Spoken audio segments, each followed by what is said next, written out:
चंद्रयान-3 ने चंद्रमा की सतह पर सॉफ्ट लैंडिंग करके इतिहास रच दिया। ये भारत के लिए एक ऐतिहासिक पल जिसे भारतवासी अभी तक कहीं ना कहीं खुशी है उनके चेहरे पर और गर्व भी महसूस कर रहे हैं अपने वैज्ञानिकों पर और भारत की इस उपलब्धि पर। रिकॉर्ड लगातार कायम हो रहे हैं। साउथ पोल पर सॉफ्ट लैंडिंग करके भारत ने ये रिकॉर्ड बनाया है, तो वहीं अब इसरो के यूट्यूब चैनल पर भी रिकॉर्ड बना है। नमस्कार, स्वागत है आपका द न्यूज पर। मैं हूं आपके साथ शिप्रा सैनी। आपको बता दें कि जब चंद्रयान-3 की चंद्रमा पर सॉफ्ट लैंडिंग हो रही थी, उस वक्त भारतीय अंतरिक्ष अनुसंधान संगठन का जो यूट्यूब चैनल है उस पर जो लाइव स्ट्रीमिंग चल रही थी, उस पे 8 मिलियन लोग जो हैं वो उस लाइव स्ट्रीमिंग को देख रहे थे और ये अपने आप में भारत ने एक रिकॉर्ड कायम किया है। जी हां, ये भारतीयों की ताकत है जो कल देखने को मिली। इसरो के यूट्यूब चैनल पर 8.6 मिलियन जो लोग थे वो उस वक्त लाइव स्ट्रीमिंग देख रहे थे जब भारत ये इतिहास रच रहा था। इससे पहले ये जो कहीं ना कहीं रिकॉर्ड था ये ब्राजील के नाम था। जब ब्राजील और दक्षिण कोरिया का मैच हुआ था, फुटबॉल मैच, तो तब 6.15 मिलियन लोगों ने ये लाइव स्ट्रीमिंग वहां पर देखी थी। लेकिन अपने आप में अब YouTube पर सबसे ज्यादा लाइव स्ट्रीम अगर किसी की है तो वो है भारतीय अंतरिक्ष अनुसंधान संगठन, जो अपने आप में एक बड़ा रिकॉर्ड और एक इतिहास में कहीं ना कहीं दर्ज हो चुका है कि 8.6 मिलियन लोगों ने इसरो के YouTube चैनल पर ये जो चंद्रयान-3 है इसकी सॉफ्ट लैंडिंग की लाइव स्ट्रीमिंग देखी है। It's the most, as I said during my speech, it's the most memorable moment of our life. Not only for me, for my team, Chandrayaan-3.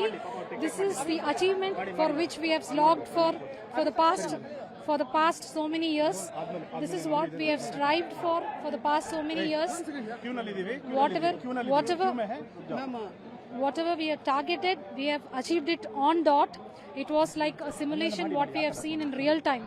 It was equivalent to a simulation which is really happening on the power descent phase.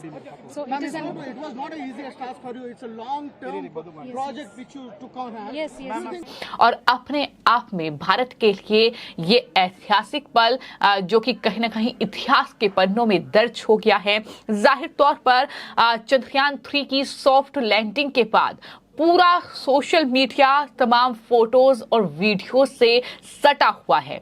तमाम देश की जनता, तमाम खास लोगों ने इसरो के वैज्ञानिकों को और साथ ही देशवासियों को भारत की इस उपलब्धि पर बधाई दी है। मैं इस मौके पर सबसे पहले तो देश के सभी 140 करोड़ लोगों को बहुत बहुत मन से बधाई देना चाहता हूं कि आज़ादी के अमृतकाल में हमारे देश को अंतरिक्ष के क्षेत्र में एक बहुत बड़ी सफलता मिली है जो हम सब के लिए गौरव का विषय है।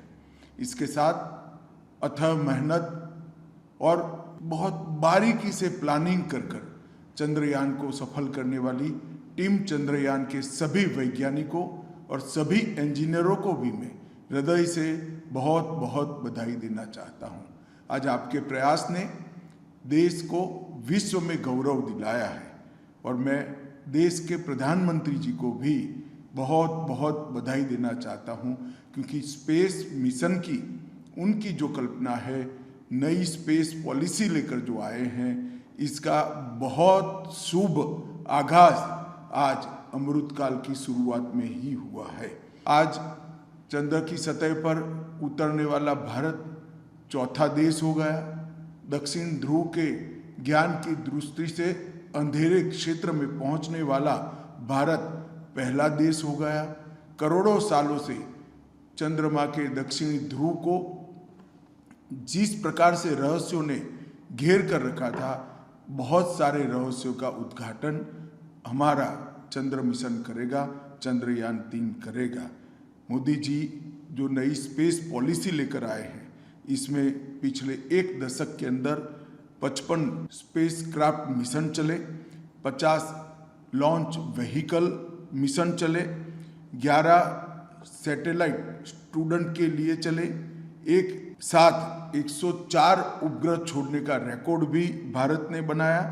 प्रथम प्रयास में मंगल पर पहुंचने वाला विश्व का पहला देश भारत बना और चंद्रयान 3 आने वाला अमृतकाल स्पेस के क्षेत्र में और समग्र भारत के भविष्य के लिए मंगल है, इसका ये द्योतक है। लेकिन इन सब के बीच कुछ ऐसी तस्वीरें, कुछ ऐसी वीडियोस भी सामने आ रही है जो कहीं ना कहीं सवाल खड़ा करती हैं कि किस तरीके से कुछ भारत के राजनीतिक चेहरे और बड़े राजनीतिक चेहरे ऐसे हैं जिन्हें इसरो के बारे में जानकारी नहीं है, जिन्हें अंतरिक्ष के बारे में कोई ज्ञान नहीं है और किस तरह की बातें कर रहे हैं। जी हां, हम बात कर रहे हैं पश्चिम बंगाल की मुख्यमंत्री ममता बनर्जी की। ममता बनर्जी का एक वीडियो सोशल मीडिया पर लगातार वायरल हो रहा है जिसमें ममता बनर्जी ये कह रही हैं कि भारत के पहले अंतरिक्ष यात्री जो हैं वो राकेश रोशन हैं। जी हां, भारत के पहले अंतरिक्ष यात्री राकेश शर्मा थे, लेकिन ममता बनर्जी को इतना मालूम नहीं कि भारत के पहले अंतरिक्ष यात्री जो थे वो राकेश शर्मा थे। चूंकि वो राकेश रोशन नाम ले रही हैं जो कि फिल्म मेकर हैं, ऋतिक रोशन के पिता हैं राकेश रोशन, और उनका नाम लेते हुए ममता बनर्जी चंद्रयान 3 की सफलता पर बोल रही है कि भारत के पहले अंतरिक्ष यात्री जो थे वो राकेश रोशन थे। असल ममता बनर्जी का जो वीडियो वायरल हो रहा है वो एक्स पर लगातार ट्रेंड कर रहा है और उसमें ममता बनर्जी एक कहानी बता रही हैं। वो बता रही थी कि जब राकेश शर्मा अंतरिक्ष में पहुंचे थे तब तत्कालीन प्रधानमंत्री इंदिरा गांधी ने उनसे पूछा था कि ऊपर से भारत कैसा दिखता है आपको, लेकिन ममता बनर्जी ने यहाँ एक गलती वो कर बैठी और उन्होंने राकेश शर्मा की जगह फिल्म मेकर राकेश रोशन का नाम ले लिया। ममता बनर्जी का वीडियो लगातार वायरल हो रहा है, लोग उन्हें ट्रोल कर रहे हैं क्योंकि ममता बनर्जी इस वीडियो में ये भी कह रही हैं कि चांद पर पहुंचने वाले अंतरिक्ष यात्री राकेश रोशन। तो जाहिर तौर पर अब लोगों के निशाने पर ममता बनर्जी आ चुकी हैं। बीजेपी के तमाम नेताओं से लेकर आम जनता उन्हें ट्रोल कर रही है।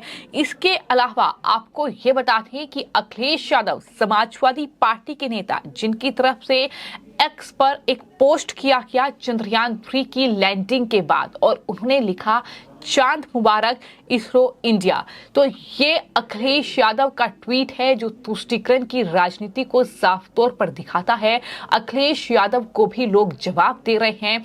तो इस तरीके से जो INDIA ये पूरा गठबंधन है, इसका जो हिस्सा तमाम राजनीतिक दल हैं, कहीं ना कहीं चंद्रयान 3 की सॉफ्ट लैंडिंग चंद्रमा पर ये वैज्ञानिकों की सफलता है, लेकिन जिस तरह से इस पर राजनीति की जा रही है वो जाहिर तौर पर शर्मनाक है। लेकिन ममता बनर्जी की जहां तक बात है तो लोग ये कह रहे हैं कि ममता बनर्जी को प्रधानमंत्री पद का उम्मीदवार बनना है, लेकिन किस तरीके से उन्हें ये मालूम नहीं कि अंतरिक्ष यात्री जो थे वो राकेश शर्मा थे, लेकिन वो राकेश रोशन कहती नजर आ रही हैं। और शहजाद पूनावाला जो कि बीजेपी के प्रवक्ता हैं, उनकी तरफ से बाकायदा ट्वीट किया गया है, पोस्ट किया गया है इस पूरे मामले को लेकर। ममता बनर्जी की इस वीडियो पर उन्होंने ये कहा है कि पता नहीं था इंदिरा जी ने राकेश रोशन से बातचीत की, धन्यवाद दीदी। तो इस तरीके से उन्होंने तंज कसा है और कहा है कि कभी कभी हमारी वर्तमान उपलब्धियों के प्रति नफरत और एक परिवार का महिमा मंडन करने के प्रयास के अजीब परिणाम भी हो सकते हैं। तो इस तरीके से ममता बनर्जी पर उन्होंने तंज कसा है। इसके अलावा तमाम लोग ममता बनर्जी को अब घेर रहे हैं, तमाम लोग उन पर सवाल उठा रहे हैं कि इन्हें देश का प्रधानमंत्री बनना है, लेकिन अगर ऐसे लोग देश का प्रधानमंत्री बनेंगे तो देश का क्या होगा, ये कहीं ना कहीं सवाल बना हुआ है। I think my first thought is congratulations India, hail India on moon, hail ISRO।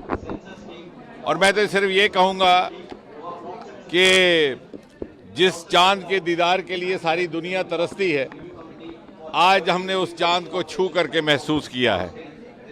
While the world fantasizes the moon, we have today actually felt the moon। और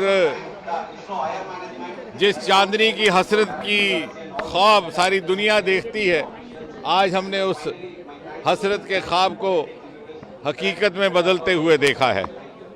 While the world dreams of moon, we have actually seen the dream getting converted into reality.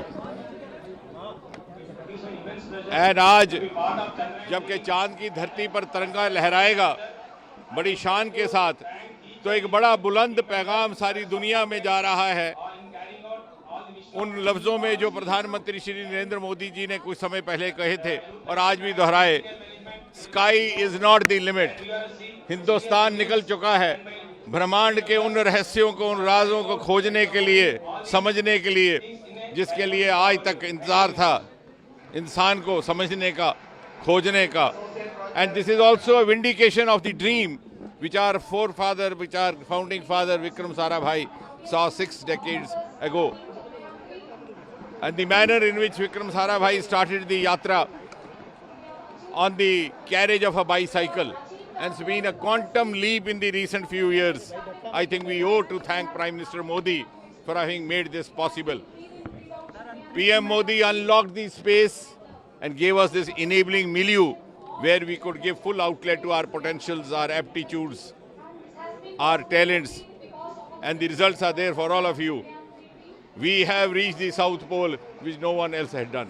क्योंकि जिस तरीके से नीतीश कुमार का इससे पहले एक video सामने आया, बिहार के मुख्यमंत्री जो INDIA गठबंधन का हिस्सा हैं, लेकिन जब उनसे पत्रकारों ने ये सवाल किया कि आज चंद्रयान 3 की चंद्रमा पर सॉफ्ट लैंडिंग होनी है, तो वो इस पूरे मामले से ही अनजान थे और बराबर में मौजूद मंत्री ने उनके कान में बताया, तब जाकर उन्होंने जवाब दिया। तो इस तरीके के हाल है इस पूरे गठबंधन के नेताओं के। अखिलेश यादव का ये ट्वीट, चांद मुबारक, इस पर लोग तमाम जो है प्रतिक्रिया दे रहे हैं और ये कह रहे हैं कि ये देश की उपलब्धि है, अखिलेश यादव इस पर राजनीति ना करें तो बेहतर होगा। कई लोगों ने, कई मुस्लिम देशों ने जो भारत को बधाई दी है इस कामयाबी पर, उनके पोस्ट को शेयर करते हुए ये लिखा कि तमाम मुस्लिम देश ये लिख रहे हैं कि भारत को बधाई, लेकिन अखिलेश यादव ये लिख रहे हैं चांद मुबारक। आखिर क्यों? ये तुष्टीकरण की राजनीति क्यों? क्योंकि ये भारत की उपलब्धि है, ये मोदी की उपलब्धि नहीं है, तो फिर ऐसी राजनीति आखिर क्यों हो रही है? ये सवाल अब लगातार अखिलेश यादव से भी पूछा जा रहा है और कई लोग ये कह रहे हैं कि इस पूरे मामले पर राजनीति करना जाहिर तौर पर बेहद शर्मनाक है। लेकिन राजनीति सिर्फ ममता बनर्जी और अखिलेश यादव जैसे नेता ही नहीं कर रहे हैं, बल्कि इसके अलावा आपको ये बता दें कि जब चंद्रयान 3 ने चंद्रमा की सतह पर सॉफ्ट लैंडिंग करके ये इतिहास रचा, तो कांग्रेस पार्टी का बयान भी सामने आया और कांग्रेस पार्टी इसका क्रेडिट जो है वो जवाहरलाल नेहरू को देती नजर आई और कहा कि ये जवाहरलाल नेहरू का विजन था। यानी जहां अंतरिक्ष की दुनिया में जो भारत अपनी उपलब्धियां हासिल कर रहा है, जब चंद्रमा की सतह पर ये सॉफ्ट लैंडिंग की गई है, ये इतिहास कायम किया गया है, तो जाहिर तौर पर वैज्ञानिकों को इसके लिए बधाई मिलनी चाहिए, इसरो को इसके लिए बधाई मिलनी चाहिए। लेकिन नेहरू का विजन कहकर कांग्रेस पार्टी ने इसमें कहीं ना कहीं राजनीति दिखाने की पूरी कोशिश की और उसको लेकर भी कांग्रेस पार्टी ट्रोल हो रही है। लेकिन वहीं बीजेपी IT सेल प्रमुख अमित मालवीय ने कुछ फैक्ट्स रखे हैं और उन्होंने ये कहा है कि बहुत पहले अक्टूबर 2013 में जब कांग्रेस के नेतृत्व वाली UPA सत्ता में थी, तब भी इसरो अपने दूसरे चंद्रमा मिशन चंद्रयान 2 के लिए एक लैंडर और एक रोवर विकसित करने के लिए अधिक धनराशि के लिए सरकार की मंजूरी का इंतजार कर रहा था।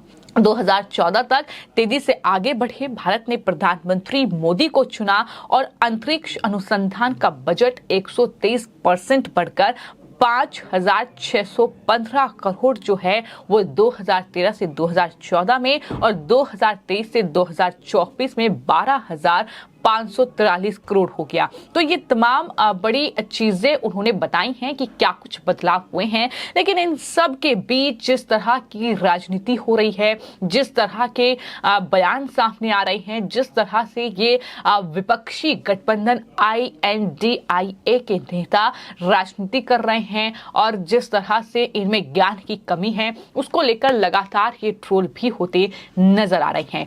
फिलहाल आपकी इस पूरे मामले पर क्या राय है, हमें कमेंट बॉक्स में जरूर लिखें और चैनल को सब्सक्राइब करें। धन्यवाद।